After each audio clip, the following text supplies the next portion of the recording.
Национальный центр «Россия» – пространство гордости за свою страну и людей, которые в ней живут. Аналогов ему в мире нет.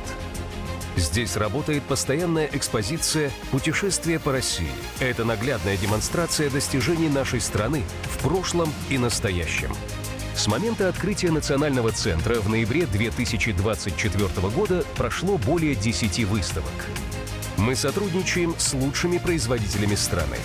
В универмаге «Россия» можно найти продукцию, созданную руками и сердцем. В гастрономических рядах представлены кухни народов России. Через вкус можно многое узнать о стране, ее традициях и культуре. Национальный центр – это сотни культурных, образовательных, деловых и международных событий, важных для всего мира. Мы соединяем сердца на первом, единственном в мире свадебном фестивале. Это бережное сохранение традиционных семейных ценностей. Мы бережно храним память о подвигах героев и объединяем людей со всех уголков России, создавая живую связь прошлого, настоящего и будущего. Особое внимание уделяем молодежи и развитию их профессиональных навыков. В школах юного экскурсовода и журналиста мы признаемся в любви к родине. В 2029 году откроется новое здание Национального центра в Москве. Добрый день. Да, наша секция сегодня будет посвящена обсуждению не личного, семейного и свадебного, в том числе, опыта, а такому более широкому взгляду. Социология нам поможет понять, как семья, семейные ценности, свадьба в том числе воспринимаются в современном обществе нашими современниками, и немного поговорить об этом. И я приглашаю на сцену наших участников, спикеров. Ольга Викторовна Петрова, заместитель министра науки и высшего образования Российской Федерации. Пожалуйста. Так, Мария Шелудько, заместитель директора Департамента государственной политики в сфере воспитания, дополнительного образования и детского отдыха Министерства просвещения России. И Яна Валерьевна Лантратова, уполномоченный по правам человека в Российской Федерации. Да, и для затравки мы покажем несколько слайдов из исследования, которые аналитический центр ВЦИОМ специально к третьему свадебному фестивалю провел. Ну и дальше будем обращаться к этому исследованию по ходу нашей дискуссии. Давайте начнем. Ну вот это параметры исследования. Общероссийское было исследование. Мы опрашивали россиян в возрасте 18 лет и старше. И вот исследование свежее, буквально закончили мы его 1 июля. Это был онлайн-опрос. Ну, самое главное, что надо понимать, что это исследование именно всероссийское. То есть оно представляет всю нашу большую страну. Итак, что же оно показало? Семья сегодня, как и уже длительное время, для наших соотечественников является по-настоящему главной, центральной, жизненной ценностью. Вот здесь представлены различные ценности из известного указа президента Российской Федерации номер 809 о традиционных духовно-нравственных ценностях. Вы всех их знаете. И мы здесь попросили отметить несколько вариантов, не более 3, которые наши респонденты считают наиболее важными именно для себя. И, кстати, мы опросили в том числе и часть участников фестиваля. Здесь мы тоже приводим цифры. Их можно сравнить с данными общероссийского исследования. Это тоже не безинтересно. Итак, среди всех опрошенных ценность крепкой семьи вышла на, безусловно, 1-е место с существенным опережением. Каждый второй назвал именно ее. Все оставшиеся ценности тоже очень важны, но их называют реже. Это вот такое адекватное представление об иерархии, о сравнительной значимости, важности российских ценностей сегодня. Ну а, конечно, если обратиться к участникам фестиваля, фестиваль называется «Свадебный», это не случайно, мы видим, что здесь ценность крепкой семьи, она просто зашкаливает. 81% мы видим, что гораздо выше эта цифра, чем среди всех опрошенных.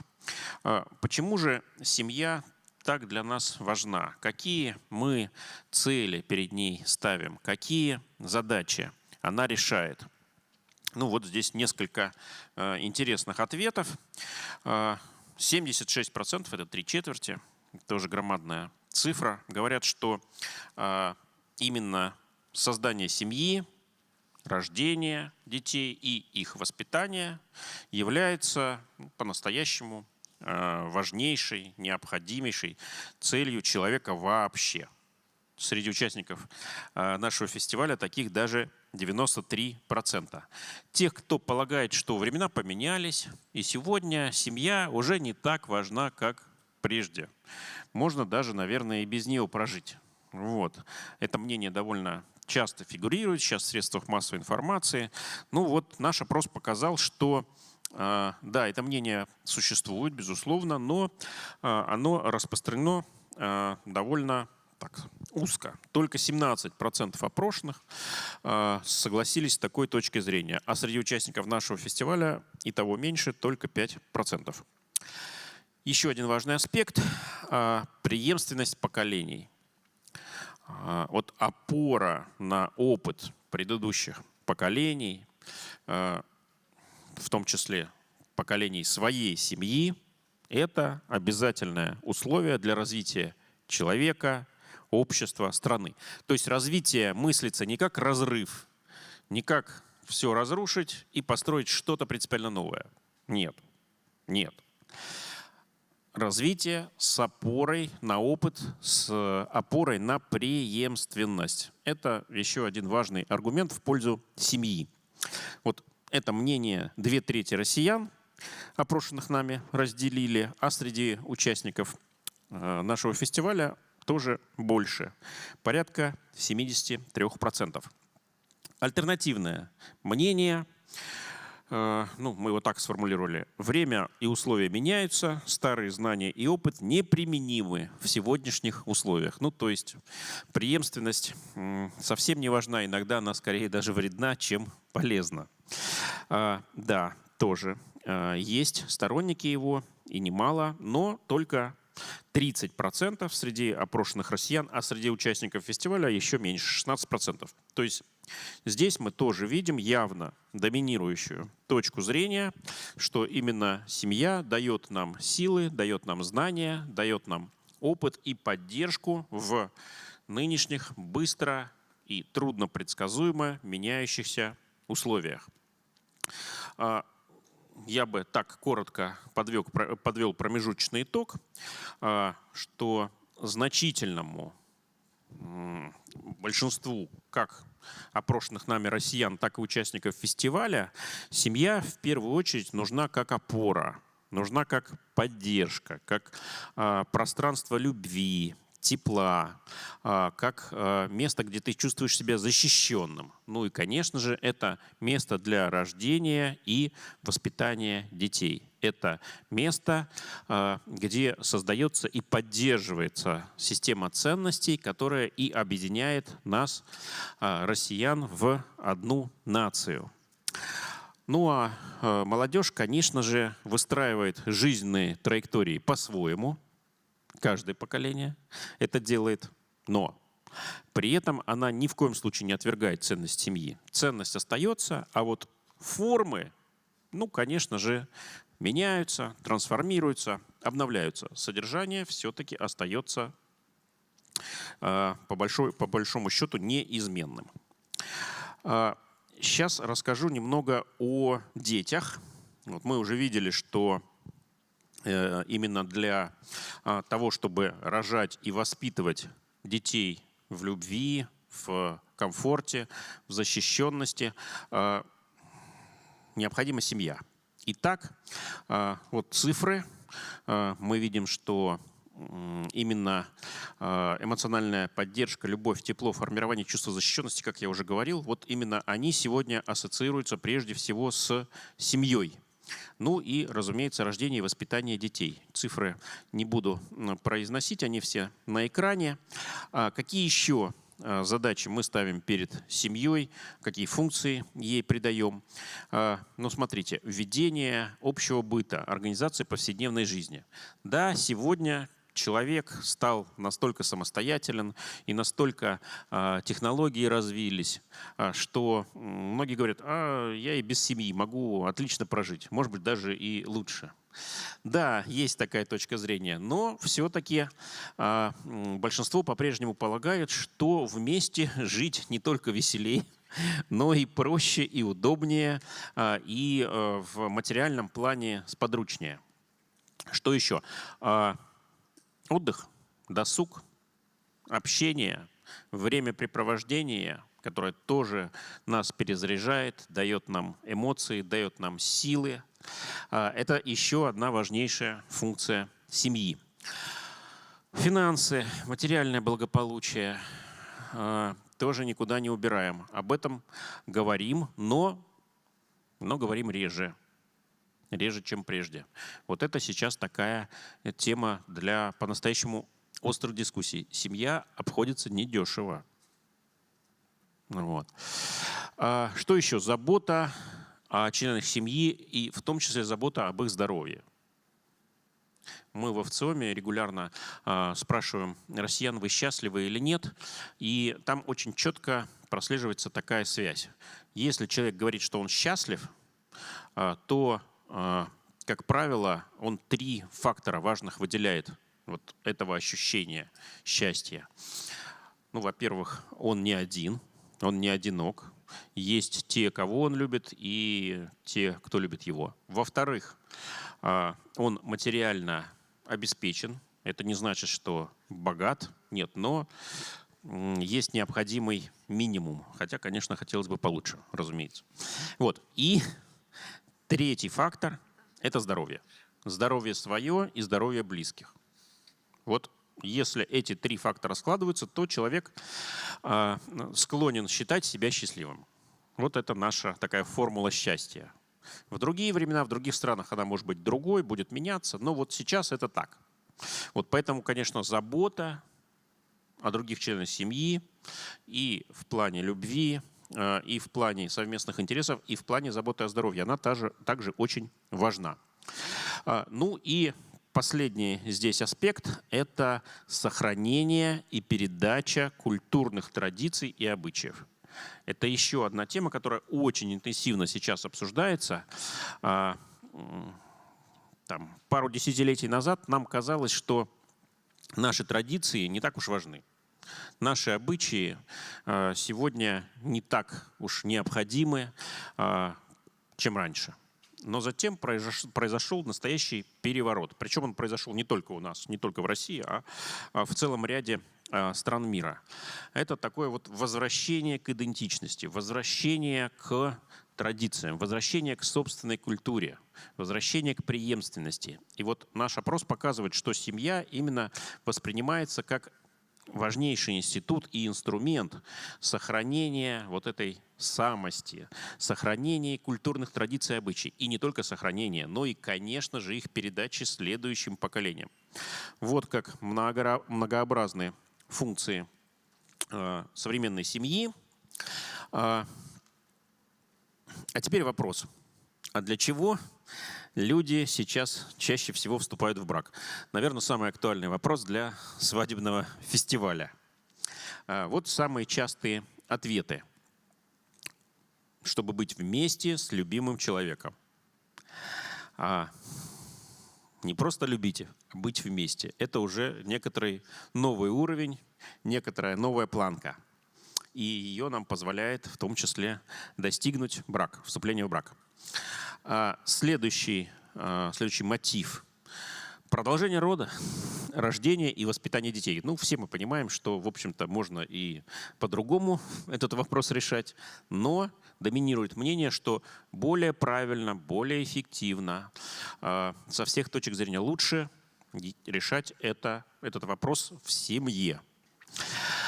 Ну и на последнем месте уже вопрос практических соображений. Финансовые, материальные и прочие аспекты. Как я говорил, да, это все с нами, это никуда не девается. Мы живем с вами в реальном мире. Но все-таки в качестве мотива для вступления в брак мы об этом думаем, наверное, в последнюю очередь. Все-таки на первом месте это близость, это тепло, это чувства, это эмоции. И только затем рацио, да, практические соображения. Можно посмотреть на цифры аналогичного опроса среди участников нашего фестиваля. Ну, иерархия примерно та же, но цифры, конечно, более ярко выражены. Мы видим, что люди, которые вступают в брак, живут в браке, придают особую ценность браку, вот все эти мотивы испытывают и разделяют в еще более полной мере. Да, повешу слайд, но пока его озвучивать не буду. Дам возможность высказаться нашим уважаемым спикерам. Вот я сейчас много рассказал о том, как россияне видят нашу семью, и мы видим, что позитив, тепло, хорошие эмоции, они доминируют. Может быть, даже слишком. Вот. Есть, конечно, и обратная сторона. Есть, конечно, и риски, есть, конечно, и угрозы, есть и опасности. Мы живем в непростое время. Об этом тоже было бы неправильно не поговорить. И я хочу задать вопрос Яне Валерьевне Лантратовой об опасностях, об угрозах, ну и, наверное, о том, как нам с ними работать и кто нам может или что нам может в этой ситуации помочь. Применительно, конечно же, прежде всего к браку, к семье. Спасибо большое, дорогие друзья. Прежде всего, когда мне сказали, что зададут вопрос про угрозы, я говорю, вчера же праздник произошел, День семьи, любви и верности. Такое количество ребят заключили брак. Это действительно замечательно, потому что крепкая семья — это основа сильной и крепкой России. Конечно, прежде всего, я вас всех поздравляю с этим замечательным праздником. Вы знаете, когда я ехала сюда, я решила посмотреть для себя, а какая вообще была предыстория праздника. Раньше было модно заключать брак на День Святого Валентина или как-то его привязывать к каким-то китайским традициям. Вот я посмотрела, как создавался праздник День Святого Валентина. На самом деле была очень грубая языческая традиция. Ведь на самом деле жрецы в Древнем Риме, они бегали за женщинами по городу, били их кожаными ремнями, и считалось, что такое жертвоприношение может привести к тому, что будет крепкий брак и хорошее деторождение. Это про традиции. Почему я очень хочу сказать несколько слов про традиции. Вот в нашей стране такие традиции чужды. И рассказ, и история Петра и Февронии, я вдаваться не хочу в смысл, как зарождался этот праздник. Он говорит о чем? Что на самом деле крепкая семья держится не на статусе, не на внешнем благополучии, а на доверии, на верности, любви и взаимоподдержке. Вот и ответ в исследовании, когда говорят, зачем вы выходите замуж или женитесь, чтобы был рядом человек, который всегда поддержит, который будет рядом. И это очень важно понимать, что пройдет много лет, и когда вот жизнь, она же быстро проходит, что останется после тебя? Должно что-то остаться. И твои дети, и вот это продолжение тебя самого, то, что останется после тебя. Это крайне важно. Но действительно, вы правильно сказали, что зачастую, я очень много работаю с молодыми семьями, я радуюсь, потому что ко мне на площадку уполномоченного по правам человека приходит молодежь, студенты. Студенты уже создают семьи. Я вижу студенческие семьи. Многие приводят своих детей, вовлекая в волонтерскую, правозащитную деятельность. Это очень важно. Но, конечно, если говорить об угрозах, то если раньше раньше, пока я росла, то говорили, что дома безопасно, в школе безопасно, а на улице есть опасность. То сейчас уже про опасность на улице практически никто не говорит. Опасность есть в сети интернет. И, к сожалению, она колоссально большая.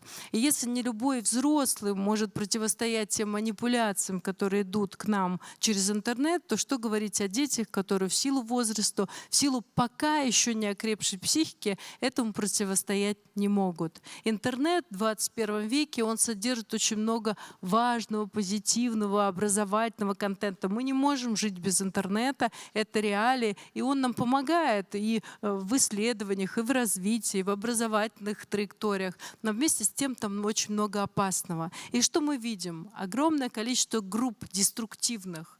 Группа по вовлечению молодежи, детей в алкоголизм, наркоманию, азартные игры. Это, кстати, касается абсолютно всех стран мира. Группы вовлечения детей в какие-то, не хочу про негатив говорить, но очень их много, и они абсолютно разные. И если говорить про то, как работает у нас Роскомнадзор, то Роскомнадзор за прошлый год закрыл более 1 миллиона опасных аккаунтов в сети интернет по разным темам. И более 1 миллиона деструктивных в мессенджерах групп тоже было закрыто структурами. И, конечно, этому нужно противостоять. А как противостоять? Вот на самом деле в свое время я запустила очень важный просветительский проект под названием «Дети в интернете». Когда мы собирались с родителями, когда мы собирались с детьми, и если с детьми в рамках разговора о важном Министерство просвещения уже проводит большую работу и рассказывают, какие есть угрозы в цифровой среде, то очень часто родители не знают, с чем сталкиваются дети.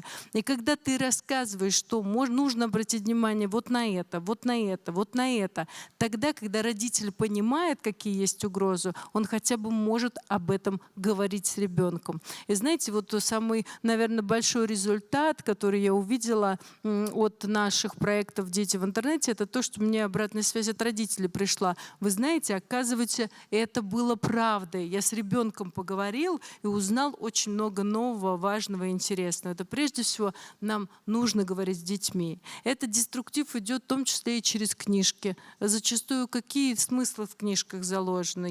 Есть очень хорошие позитивные книжки, а есть книжки, например, там книжка про антиматеринство, там идет, или называется книга «Токсичные родители» или «Как вернуть себе нормальную жизнь». Эта книжка учит о том, что аборт — это нормально, а чтобы жить хорошо, лучше убежать из семьи и жить отдельно. Вот чему может научить такая книжка? Ничему хорошему. В нашей традиционной литературе всегда были наши традиции заложены. И очень важно в том числе и читать с детьми, говорить с детьми. И все эти, конечно, вещи, о них нужно знать, они идут и через игры, и через книжки, и через игрушки, которые продаются в магазине. Ну, собственно, честно говоря, есть несколько, наверное, важных направлений, как с этим можно работать. Первое — создавать позитивный контент для молодежи, в том числе в сети интернет.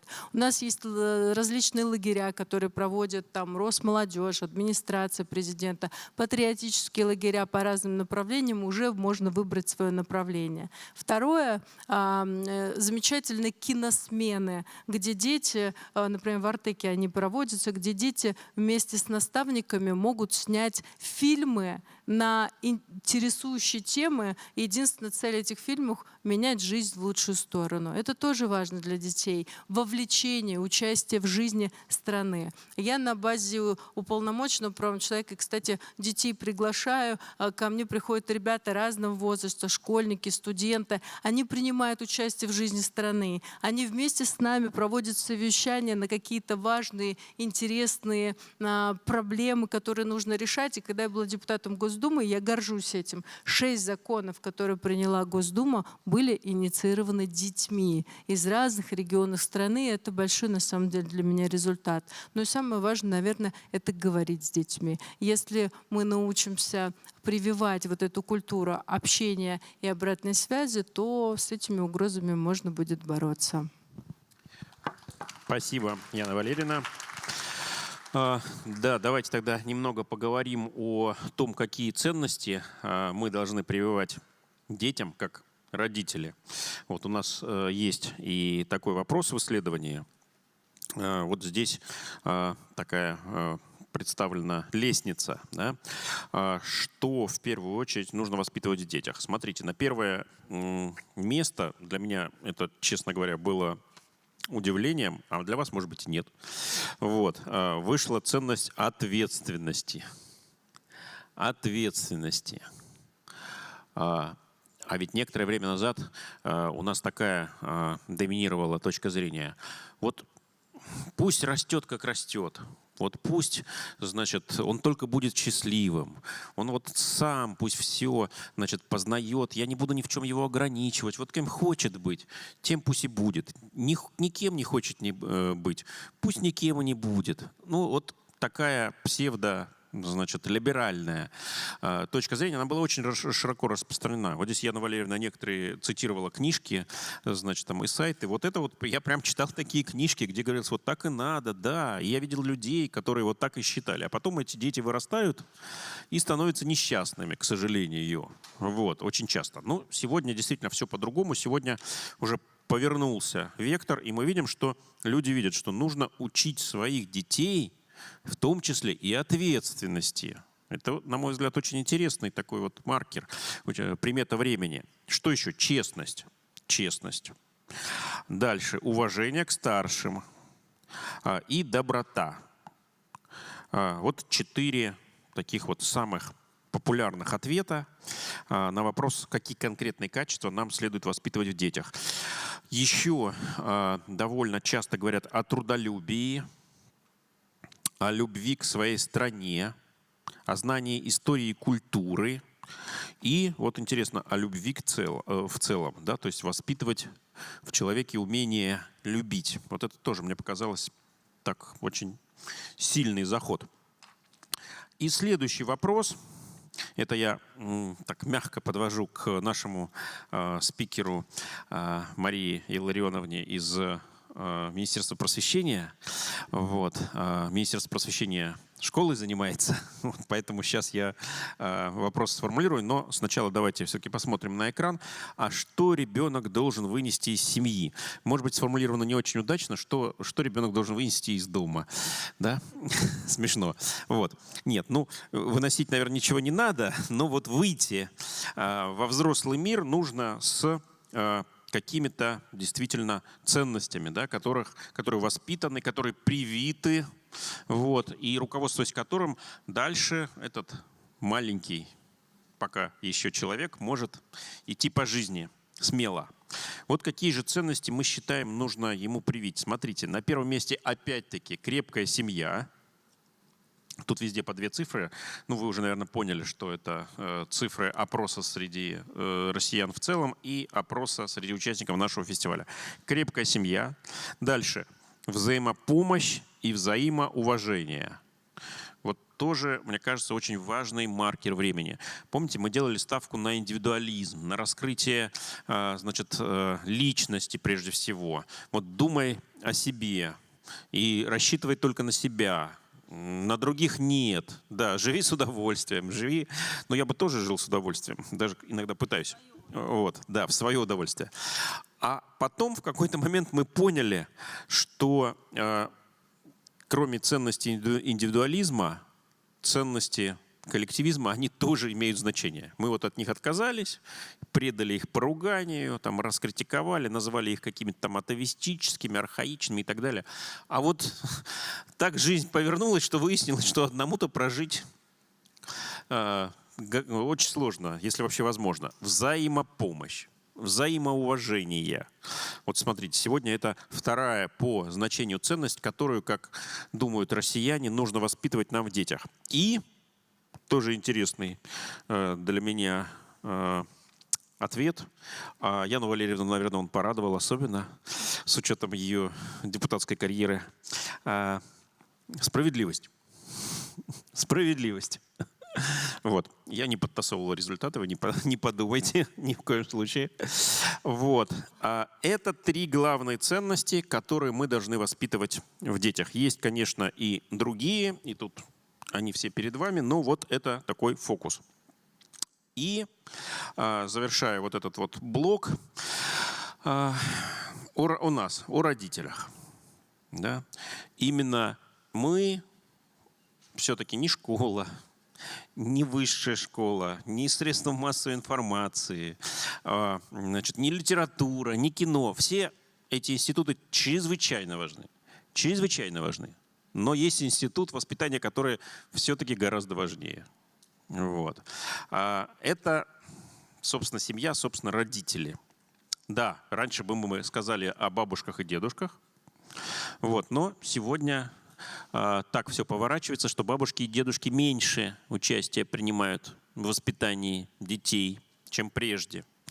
Вот, но это отдельная тема. Итак, родители. Кто больше всего влияет на формирование личности ребенка, его взглядов и поведения? Да, вот здесь вам и ответы. Родители на первом месте, безальтернативно. Смотрите, 68%. Бабушки и дедушки в 10 раз меньше, только 7%. Вот. Дальше. Друзья и сверстники. Ну, мы понимаем, не с самого начала, а по мере взросления. Вот здесь друзья и сверстники выступают вперед. А дальше потребляемый контент. Фильмы, сериалы, мультики, музыка, компьютерные игры и так далее. 57%, да? Огромная цифра. Дальше блогеры, стримеры, инфлюенсеры. Это новые герои, значит, нашего времени. Вот уже лет 20 мы с ними сосуществуем. Сначала их не замечали, даже подсмеивались, шутили над ними, а теперь, да, это правда. Вот. Теперь мы понимаем на самом деле, насколько эта новая когорта влияет на наших детей. Влияет и очень серьезно. Средства массовой информации вот, на этом фоне ушли совсем на задний план. 11% называют их в числе главных институтов воспитания. Книги, наша великая литература, русская и мировая, которую тоже Яна Валерьевна упоминала. Ну, увы и ах. Смотрите, 4% сейчас считают, что литература всерьез влияет на воспитание детей. Завершу оптимистически. Школа. Школа никуда не ушла. 31% называют ее не просто институтом воспитания, а одним из главных, из центральных институтов воспитания. Поэтому у меня вопрос к Марии Илларионовне. Ну, очевидно, что школа существует в условиях конкуренции, острой конкуренции за умы и за души наших детей. Как вместо того, чтобы переваливать друг на друга от института к институту, от семьи к школе, от школы к кино, от кино к блогерам и так далее, переваливать эту ответственность, как выстроить эту гармоничную систему? Что здесь делает государство? На что направлена сегодня политика Министерства просвещения? Расскажите, пожалуйста. Начнем поэтапно. Семья действительно главный институт, но все мы... Чуть ближе к микрофону. Так слышно, да? Наверное, гораздо лучше. Но все мы были в школе, и крепкая семья, у которой появились дети, в школу обязательно вернется. От школы мы никуда не денемся, это действительно институт базовый, я бы назвала это таким центром притяжения. Центр притяжения не только детей, но сейчас уже и большой центр притяжения семей. Я немножко расскажу, что мы делаем сейчас, и что мы видим, что мы понимаем, и что мы видим, что делать нам дальше. Действительно, в нашей истории были разные периоды в истории школы. У нас был период, когда учителя были возмущены, да? У нас был период, когда родители, честно говоря, открывали в школу дверь ногой и говорили: да, только наша позиция правильная, я родитель, я имею право. Сейчас мы начали разговаривать. На самом деле мы иногда задаемся такими великими вопросами и приходим к простым истинам, что надо просто научиться друг с другом говорить.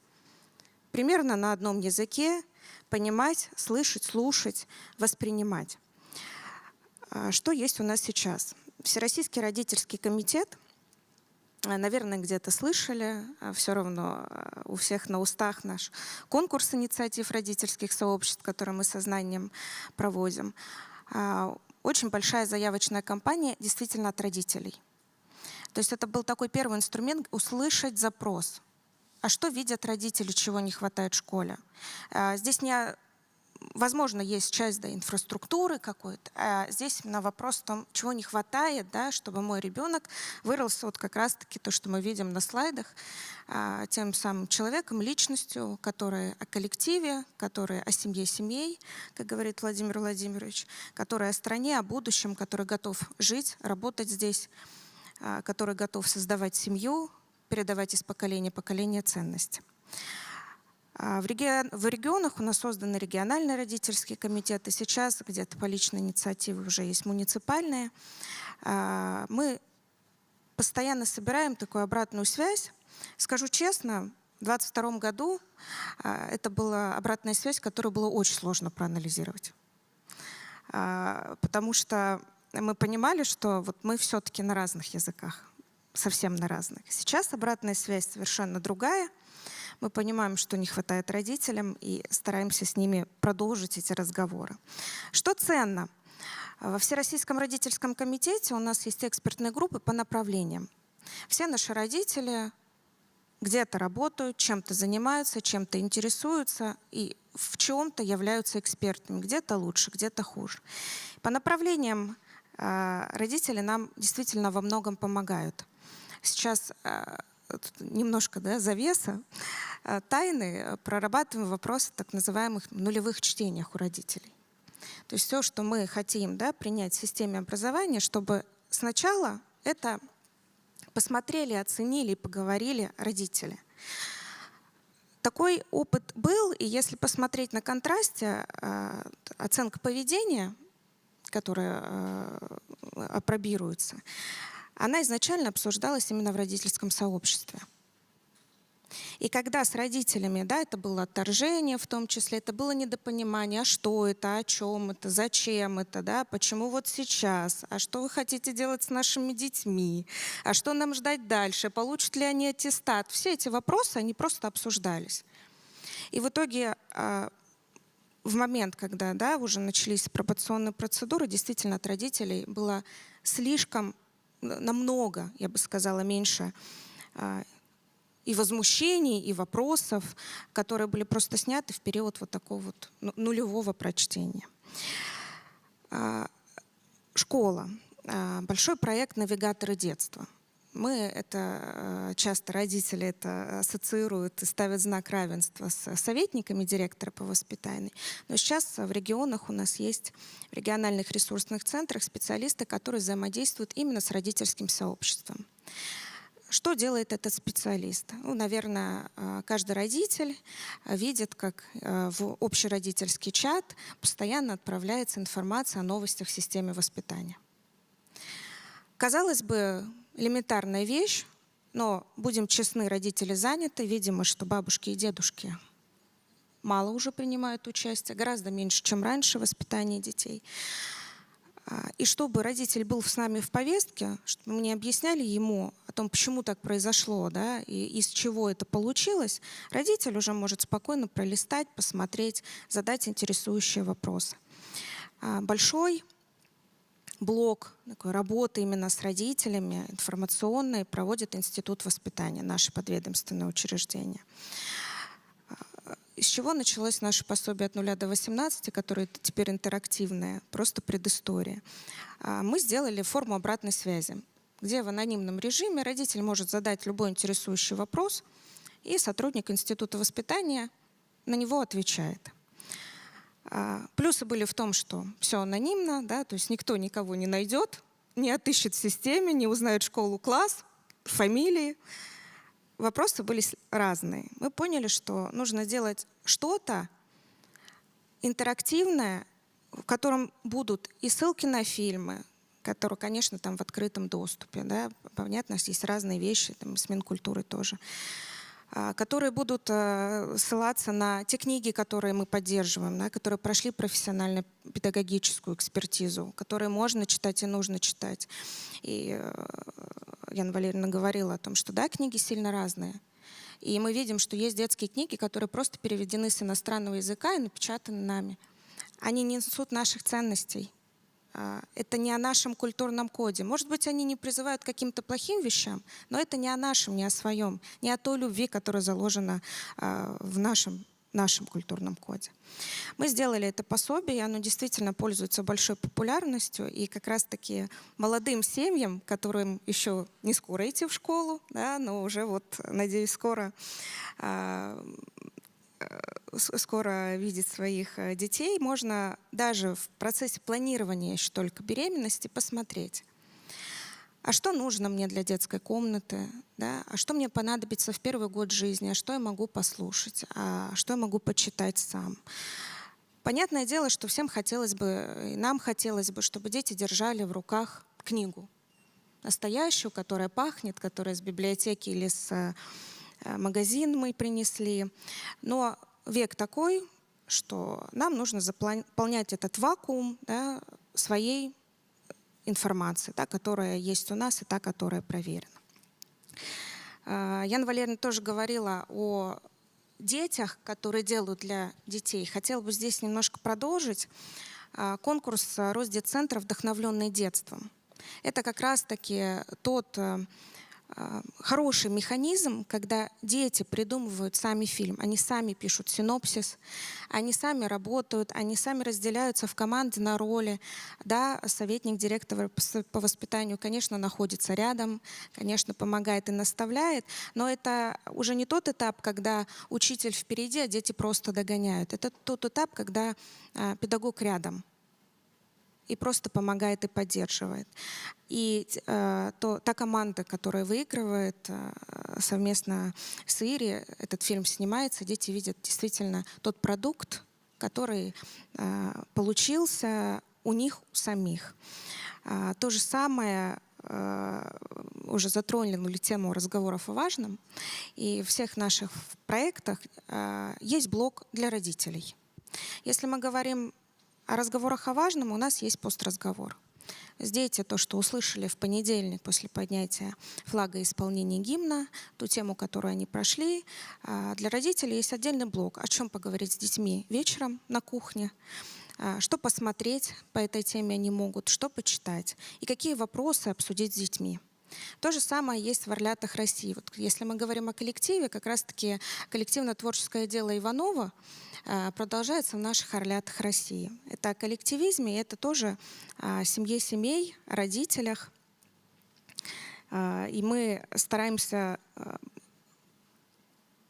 давать мы часто говорят, у вас в перечне мероприятий 200, и мы должны вот все сделать. Нет, мы даем круг возможностей, которые и родители, и дети, и педагоги могут принимать и тем самым и заполнять вакуум, и работать. Хотелось бы подытожить и сказать, что здесь нельзя поставить ни знак равенства, ни знак больше-меньше. Если родители будут заинтересованы в школе, а школа будет заинтересована в родителях, у нас обязательно все получится. Как только мы перестанем соблюдать вот эту вот пропорцию, мы обязательно начнем опять решать проблемы. Да. Спасибо. Звучит как тост. Спасибо. Но школой, конечно, воспитание не заканчивается. Вот, оно продолжается. Вот, и я хочу передать слово Ольге Викторовне Петровой. Сразу два таких захода на цель. С одной стороны, действительно, воспитательная функция в высшей школе, как мы все понимаем, вот, она не менее важна, чем в средней, может быть, даже и больше. А с другой стороны, в высшей школе, то есть в наших вузах, уже начинают возникать семьи, новые семьи, студенческие семьи. Ольга Викторовна, как высшая школа отвечает на такой двуединый запрос?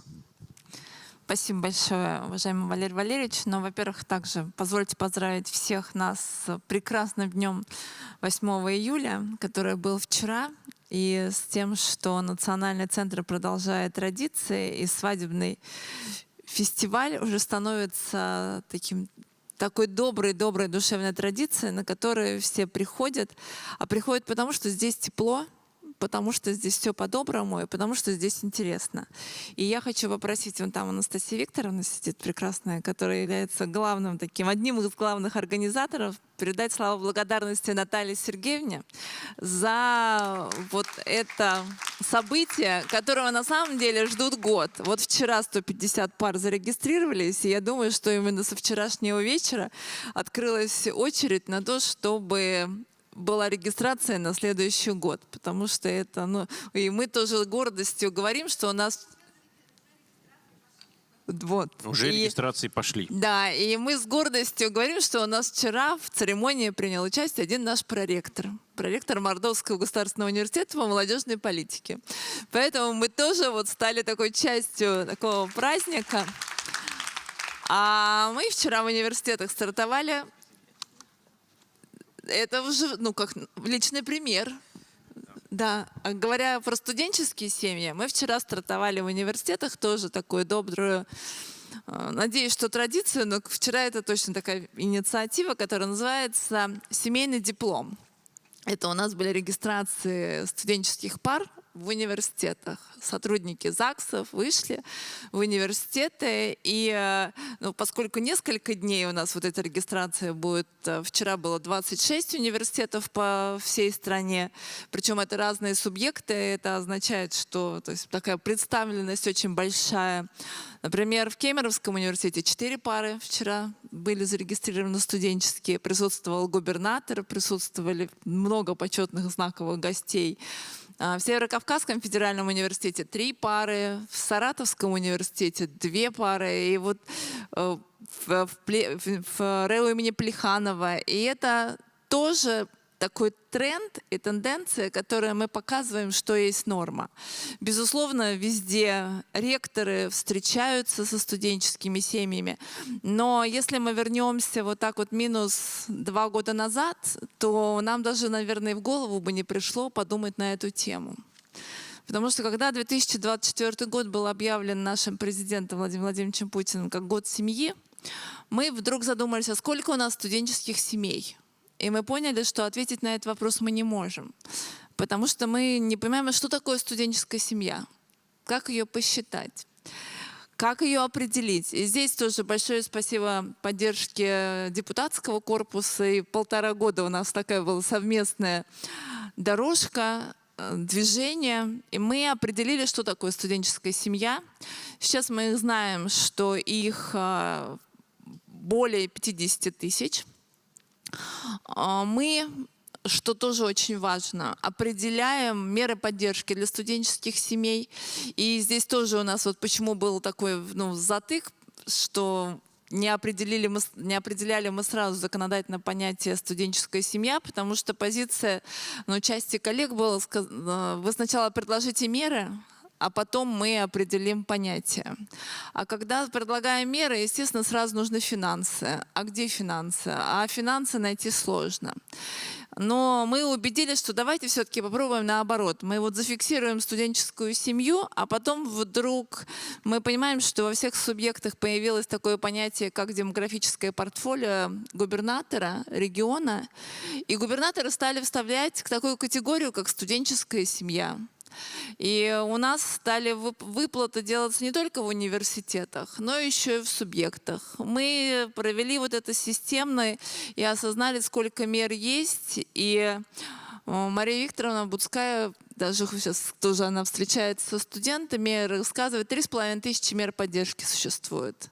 Но много, конечно, много. И сам вот этот акцент на внимание студентам представляют комнаты в общежитиях. Сейчас в рамках нацпроекта «Молодежь и дети» ремонтируются общежития, и первые этажи где-то перестраиваются под семейные блоки, где-то просто даже вузы, у которых большой имущественный корпус, целое общежитие делают. Но там, конечно, не только для студенческих семей, но и для семей молодых преподавателей, потому что мы понимаем, что это очень-очень важно.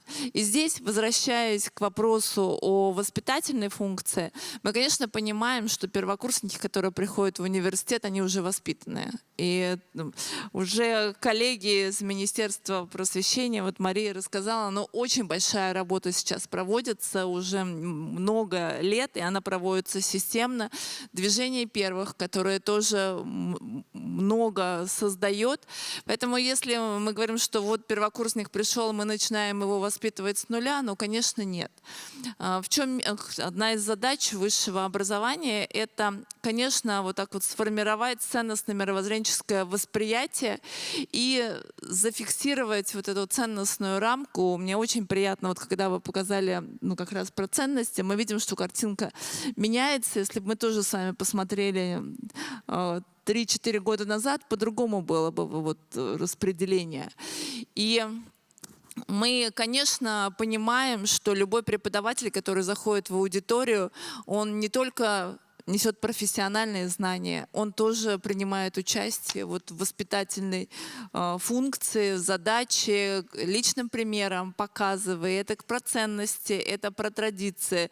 И вот сегодня я утром была в Горном университете, и мы точно я могу сказать, что Горный университет — это один из вузов, который вот четко ведет вот эту связующую нить и поколений, и традиций, и ценностей, и воспитанию. Там Горный университет в Санкт-Петербурге. В Санкт-Петербурге, да. Воспитанию лично ректор Владимир Стефанович уделяет колоссальное значение, и это не случайно, потому что именно в этом мы и определяем и миссию служения, и миссию такой ценности в профессии, потому что это все, безусловно, очень важно. И когда мы дальше говорим, а что мы вот как бы должны зафиксировать и как мы можем воспитывать, ну, здесь, конечно, у нас ключевой — это 309-й указ Владимира Владимировича, майский указ 24 года, в котором определены ключевые цели развития нашей страны. И одна из них — это реализация потенциала каждого, развитие его талантов, воспитание патриотичной, социально ответственной личности. Вот социально ответственная такая позиция, понимание, что от каждого зависит конкретное действие, неравнодушие, и опять-таки в основе на вот наших ценностях. И это, конечно, то, что мы имеем как такой фундамент для всей нашей деятельности. И если опять говорить про студенческие семьи, про вот те результаты, которые мы видим по опросам в ЦИОМ, и здесь я тоже хочу сказать вам, Валерий Валерьевич, спасибо большое, потому что вот, наверное, уже 3, даже 4 года мы ведем системные такие опросы среди студентов для того, чтобы правильно выстраивать и политику, и понимать какие-то такие реперные моменты. У студентов очень большой запрос на знания. Даже когда ребята готовы создать семью и стать родителями, они хотят узнать, а что такое родительство. У нас появился новый проект, это родительский университет, университет семьи. Вместе с коллегами из Российского государственного гуманитарного университета, из Института демографии Менделеева.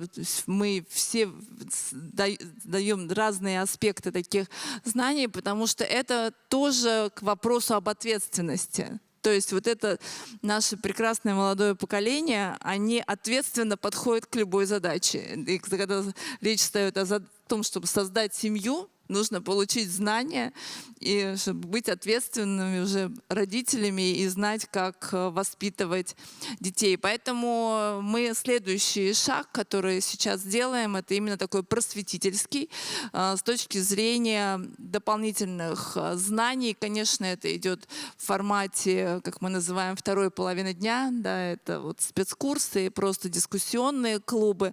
Большое спасибо коллегам, которые даже вот там РТДОК снимает документальные фильмы, которые мы тоже используем как такой материал для обсуждения, для размышления на ту или иную тему. И, конечно, тоже на что мы понимаем, что сейчас очень важно обращать внимание, это критическое мышление. То есть мы формируем критическое, усиливаем и не даем ему потеряться, потому что мыслящий студент — это как раз, который понимает, что такое хорошо, что такое плохо, ему уже не страшны вот те нападения, которые есть из сети интернет, про то, что говорила Яна Валерьевна. То есть вот это вот информация. Вы меня натолкнули на вопрос очень важный. Вот спасибо за подачу. Критическое мышление. Сейчас все включат критическое мышление, ну, по крайней мере, те, кто на сцене. Вот. И от рассказов о том, что мы уже делаем и что уже сделали, а сделали, как мы услышали, действительно много. Вот. Мы немножко помечтаем. Помечтаем о том, что нам еще можно было бы или нужно было бы сделать вот, для продвижения семейных ценностей, вот, ценностей детства, ценности воспитания и так далее. Вот вы будете делать родительский университет. Я правильно понял, да? Ну, университет семьи, да. Университет семьи, да. Вот это очень круто. Я, кстати, первый раз об этом слышу. Мне кажется, это очень хорошая инициатива и с большим потенциалом. Вот. Я дам коллегам еще пару минут подумать, вот, потому что мечтать сложно. Вот мы проводили тоже не раз исследования. Оказывается, представляете, мы в России умели мечтать, а потом разучились. Или нас отучили мечтать. Вот, приучили жить только сегодняшним днем. Вот так вот получилось. И сегодня мы только снова так вот с трудом начинаем учиться мечтать. Вот. А без мечты же ничего большого и по-настоящему такого сильного не сделаешь. Все начинается с мечты. И вот сейчас мы немножко с вами помечтаем, но перед этим, я добрый спикер, вот, даю немножко времени на подготовку.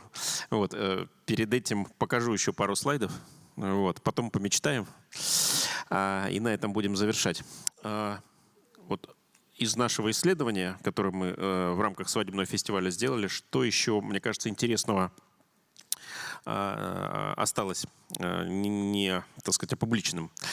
Мы попросили людей назвать какие-то самые важные вектора, самые важные направления, которых нужно идти, чтобы сделать жизнь в нашей стране лучше. То есть вот цель такая – жизнь сделать в нашей стране лучше. И, конечно, много разных вариантов, безусловно.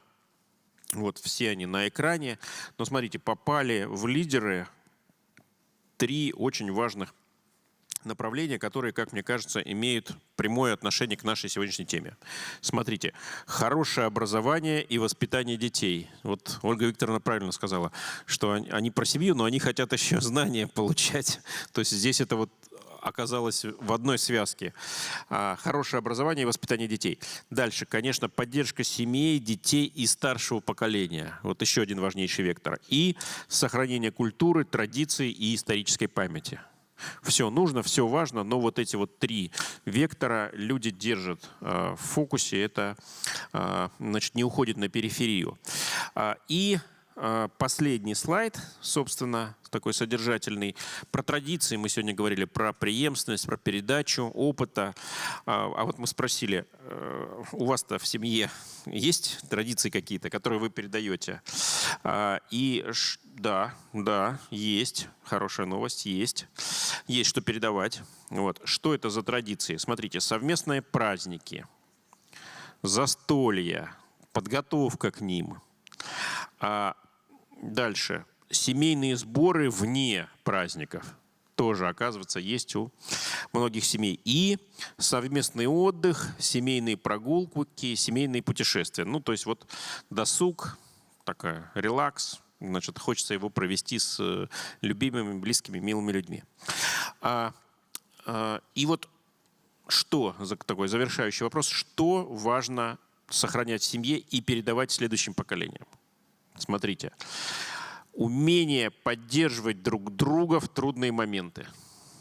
Не только когда все легко, хорошо, вот мы с вами гуляем по тенистым аллеям или по берегу моря, бриз приятный веет, да?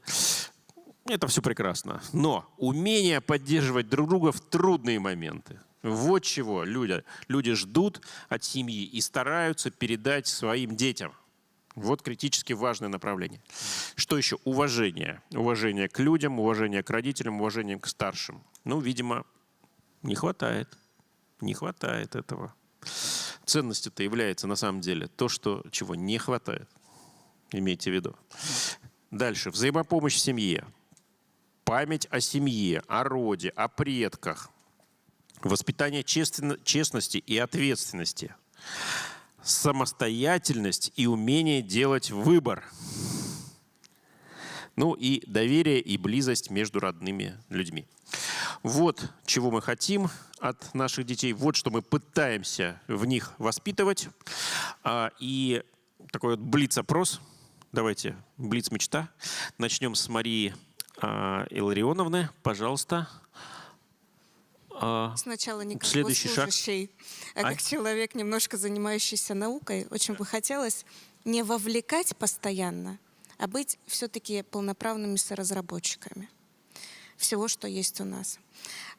Хотелось бы, честно говоря, не что сделать, а сохранить. Сохранить то, что есть, да, то, что было.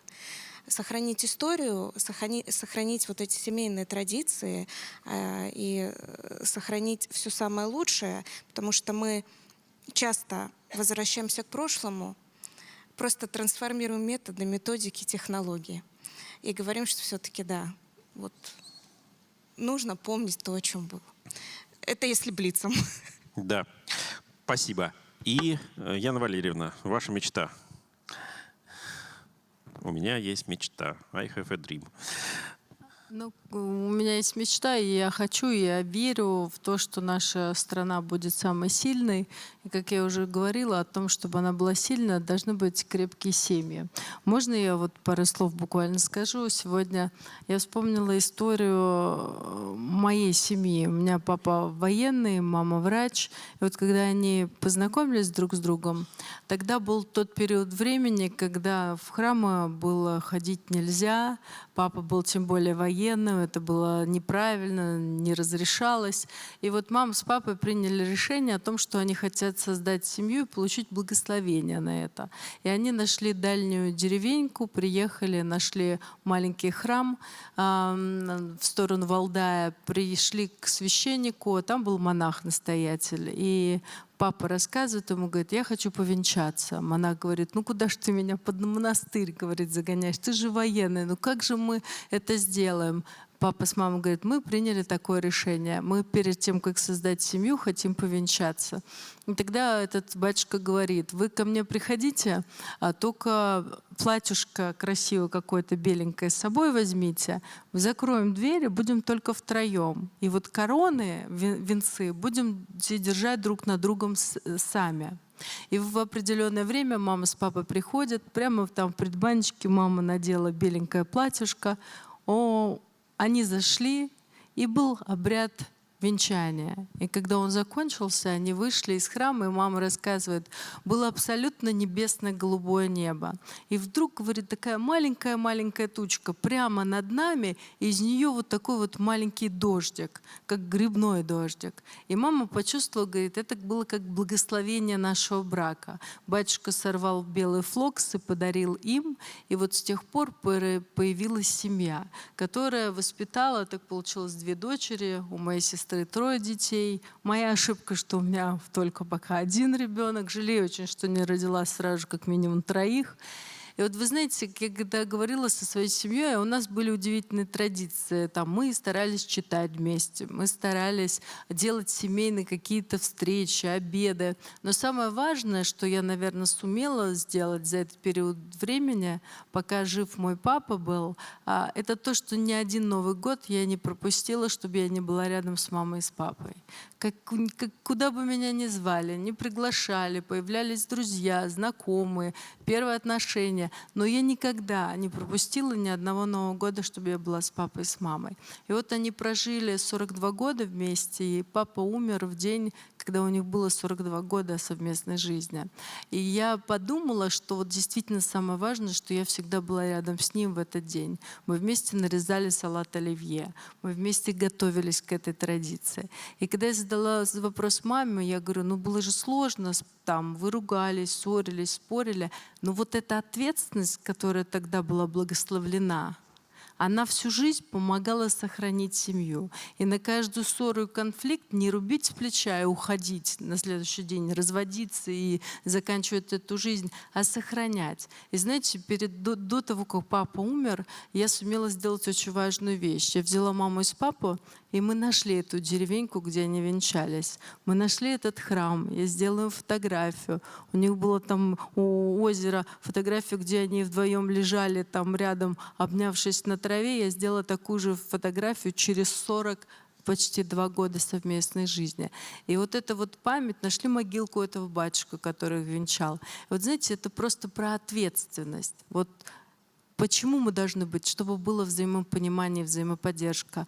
И я еще скажу, может быть, не самый такой радужный момент, но вот так вот вышло, что я теперь уполномочена, и в мои функции входит тема обмена военнопленными. Вы, наверное, знаете. Воссоединение гражданских семей. Вот я сижу на форуме, мне пишут жены, пишут дети, мой папа в плену, мой муж в плену, помогите, пожалуйста, его вернуть. И вы себе не представляете, сколько вот влияют эти семьи, скольких ребят мне удалось вместе с Министерством обороны, профильными спецслужбами, но сколько удалось вернуть только потому, что тут есть половинка, которая так переживает, так верит, так ждет. И вот эта вот помощь помогает нам порой достать человека оттуда, откуда ну просто очень сложно и невозможно. Это вот желание быть рядом в трудную ситуацию. Поэтому семья — это очень важно. Жениться стало модным. И то, что это происходит в День семьи, любви и верности, за это огромное спасибо организаторов. Поэтому я мечтаю о сильной нашей стране, и она такой будет. Спасибо. Спасибо. Да, красивая очень история. Ну, а мы подведем выводы краткие. Вот они на экране. Действительно, семья остается центральной, главной жизненной ценностью для нашего народа. Любовь и рождение детей остаются главными основаниями для создания семьи, а родители остаются главным институтом воспитания, не умаляя роли других, конечно, институтов. Ну а участники 3-го Всероссийского свадебного фестиваля демонстрируют повышенный уровень приверженности семейным ценностям, чем население России в целом. Надеемся, что население подтянется со временем.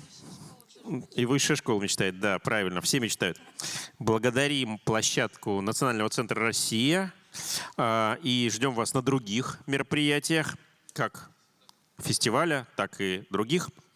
Я попрошу вывести на экран QR-код.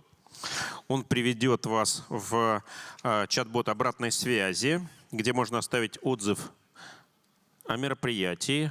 Друзья мои, да, включите, пожалуйста. А вот и он. Вот. Можно оставить отзыв о мероприятии или узнать о следующих событиях центра. Всем спасибо. До новых встреч.